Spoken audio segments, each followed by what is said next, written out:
ধন্যবাদ সবাইকে। আশা করি সবাই ভালো আছেন, সুস্থ আছেন। আজকে আরও একটি নতুন ভিডিওতে চলে আসলাম আপনাদের সাথে শেয়ার করার জন্য। তো আজকে আমরা দেখব এই পিকচারটা থেকে এই যে ট্যাগসগুলো আছে, এই ট্যাগসগুলোকে কিভাবে রিমুভ করা যায় সুন্দরভাবে। তো চলুন তাহলে কথা না বাড়িয়ে শুরু করি আজকের ভিডিও।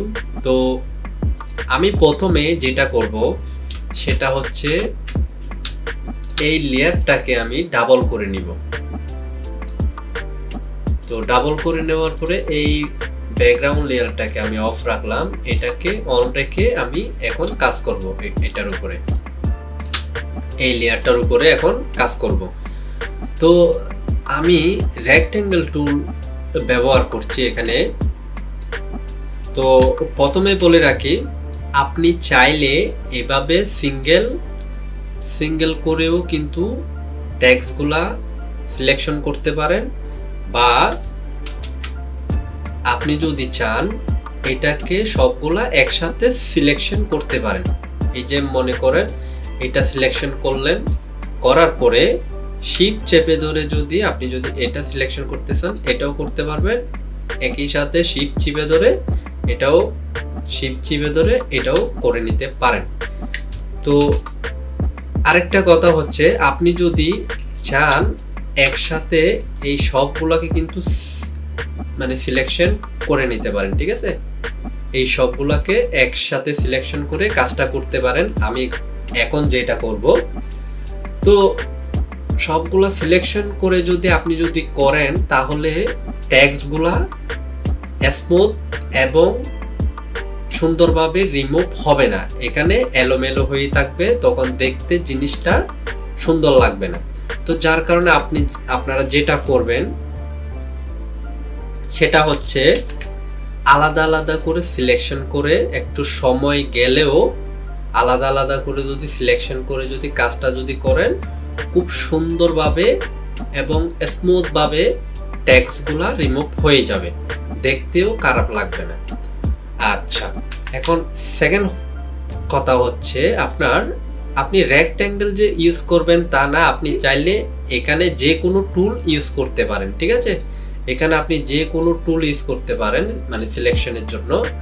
আমি সহজের জন্য যেটা করব, আমি এখানে রেক্ট্যাঙ্গেল টুলটা দিয়ে আমি আপনাদেরকে দেখিয়ে দিচ্ছি, ঠিক আছে?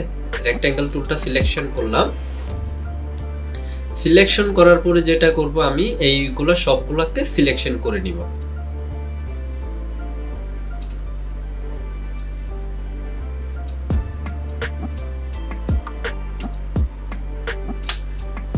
আচ্ছা, সিলেকশন করে নিলাম। এখন আমি কি করব, এই যে সিলেকশনে চলে যাব, সিলেকশনে গিয়ে কালার রেঞ্জ ক্লিক করলাম। ক্লিক করার পরে দেখুন এখানে আমার অপশন আসছে, এখানটা যদি সিলেকশন করেন তাহলে এখানে অপশন আসবে।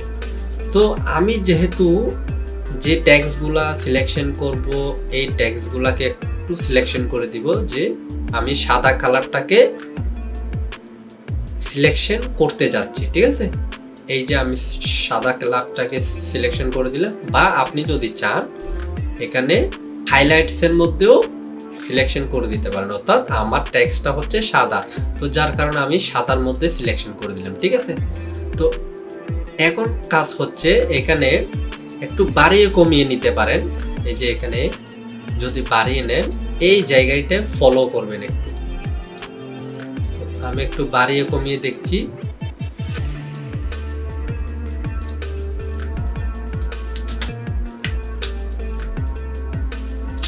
এখন দেখুন এই যে সিলেকশনটা হলো, এখন এটা কিন্তু পুরোপুরি কিন্তু সিলেকশন হয় নাই, হালকা হালকা কিন্তু বাকি থেকে গেছে। দেখুন এখানে কিন্তু অল্প জায়গা কিন্তু সিলেকশন হয় নাই। তো আমি এটাকে আরো স্মুথ করার জন্য যেটা করব, আবার সিলেকশনে চলে যাব, সিলেকশনে গিয়ে মডিফাই চলে যাব, মডিফাইয়ে গিয়ে এক্সপ্যান্ডে চলে যাব, ঠিক আছে? এক্সপ্যান্ডে গিয়ে আমি কি করব, এখানে 3 আছে, অবশ্য বাড়িয়ে কমিয়ে নিতে পারেন।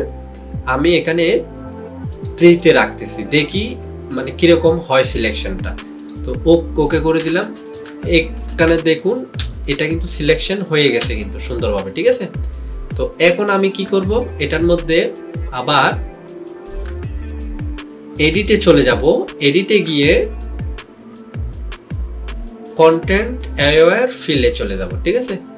ফিলে যাওয়ার পরে দেখুন এখানে এই যে আমার এখানে কিন্তু পিকচারে কিন্তু দেখাচ্ছে। আপনি যদি এটাকে যদি বড় করে নেন, এভাবে করে টেনে দেখুন যেখানে কিন্তু টেক্সট আমাকে দেখাচ্ছে। তো আপনি এখানে দেখে নেবেন যে স্মুথ ভাবে এটা রিমুভ হয়েছে কিনা। এখান থেকে আমার এখানে কিন্তু স্মুথ ভাবে রিমুভ হয়ে গেছে। তো আমি এখন কি করব, এখানে অ্যাপ্লাই দিব, ওকে করে দিব, ঠিক আছে। এখন দেখুন আমার টেক্সটটা সুন্দরভাবে কিন্তু রিমুভ হয়ে গেছে, ঠিক আছে। তো আমি এটাকে ডিসিলেকশন করব, কন্ট্রোল চেপে ধরে ডি দিয়ে দিব, ঠিক আছে। এখন দেখুন এখানে কিন্তু আরেকটা নতুন লেয়ার হয়ে গেছে। তো এই লেয়ারটা কিন্তু আলাদাভাবে রেখে দিবেন, ঠিক আছে। তো এখন থাক। এখন আমি কি করব দেখুন, ঠিক সেম কাজটা করব আমি। তো এখানে সেম কাজটা করব আমি। সেম কাজটা যেহেতু করব, আমি আবার রেক্টেঙ্গেল টুল নিয়ে এটাকে সিলেকশন করে নিলাম। সিলেকশন করার পরে দেখুন এখানে অবশ্যই এই যে ব্যাকগ্রাউন্ড টেক্সটটা কিন্তু সিলেকশন করে দিবেন। এটার মধ্যে যদি সিলেকশনে যদি করেন তাহলে কিন্তু কাজটা হবে না, ঠিক আছে। তো অবশ্যই আপনাকে সেকেন্ড টাইম যখন আপনি সিলেকশন করবেন তখন ব্যাকগ্রাউন্ড কপিটার মধ্যে দিয়ে দিবেন। তো দিয়ে দেওয়ার পর সেম কাজ করে নিব আমি। সিলেকশনে চলে যাব। সিলেকশনে গিয়ে কালার রেঞ্জে গিয়ে অবশ্যই এখানে দেখে নেবেন, ওকে করে দিলাম, ঠিক আছে। তো জুম করে দেখবেন, তো এখানে দেখছি এখানে বাকি থেকে গেছে। তো আমি কি করব, আবার সেম সিলেকশনে গিয়ে মডিফাই গিয়ে এক্সপ্যান্ড, তাহলে এখানে আমি 2 করে দিব, 2। হ্যাঁ ঠিক আছে। এখন আমি আবার এডিট অপশনে চলে যাব। এডিট অপশনে গিয়ে দেখুন কন্টেন্ট অ্যাওয়্যার ফিলে চলে যাব। তো চলে যাওয়ার পরে দেখুন এখানে ঠিক সেম ভাবে কিন্তু চলে গেছে আমার টেক্সটটা, ঠিক আছে। স্মুথ ভাবে গিয়েছে। আমি কি করব, এখানে অ্যাপ্লাই, ওকে, ডিসিলেক্ট, কন্ট্রোল ডি। এইভাবে আমি বাকি টেক্সটগুলোকে রিমুভ করে নিচ্ছি।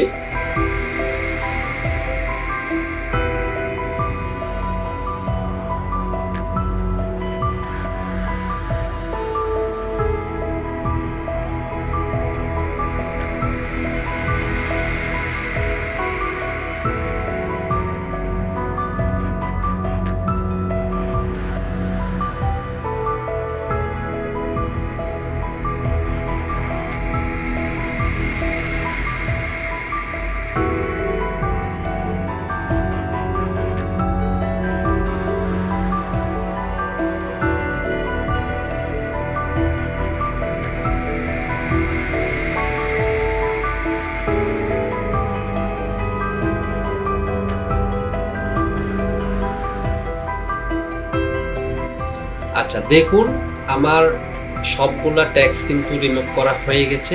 এখন আমি যেটা করব, এই যে নিচের লেয়ার যেটা আছে এটা থেকে শুরু করে সবগুলা লেয়ারকে আমি সিলেক্ট করে নিব।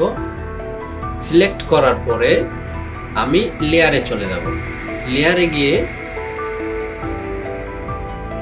স্মার্ট অবজেক্টে যাব। স্মার্ট অবজেক্ট থেকে কনভার্ট টু স্মার্ট অবজেক্ট করে নিব, ঠিক আছে। তো আমি যদি এটাকে যদি অন করে দিই, দেখুন এটা যদি অফ করি এখন এই টেক্সটগুলা, আর এই যে টেক্সট রিমুভ করার পরে এটা আগে এবং এটা হচ্ছে পরে, ঠিক আছে। এইভাবে চাইলে আপনি আপনার ইমেজ থেকে টেক্সটগুলোকে সুন্দরভাবে রিমুভ করতে পারেন। তো আশা করি ভিডিওটা আপনাদের ভালো লেগেছে। ভিডিওটা যদি আপনার ভালো লেগে থাকে অবশ্যই আমার ইউটিউব চ্যানেলটি সাবস্ক্রাইব করে এবং বেল আইকনটি অন করে রাখবেন যাতে এই ধরনের ভিডিও আপনি নোটিফিকেশন প্রথমে আপনার কাছে চলে যায়। ভালো থাকবেন, সুস্থ থাকবেন। ধন্যবাদ আমার এই ভিডিওটি আপনারা ধৈর্য সহকারে দেখার জন্য। দেখা হবে আরেকটি নতুন ভিডিওতে।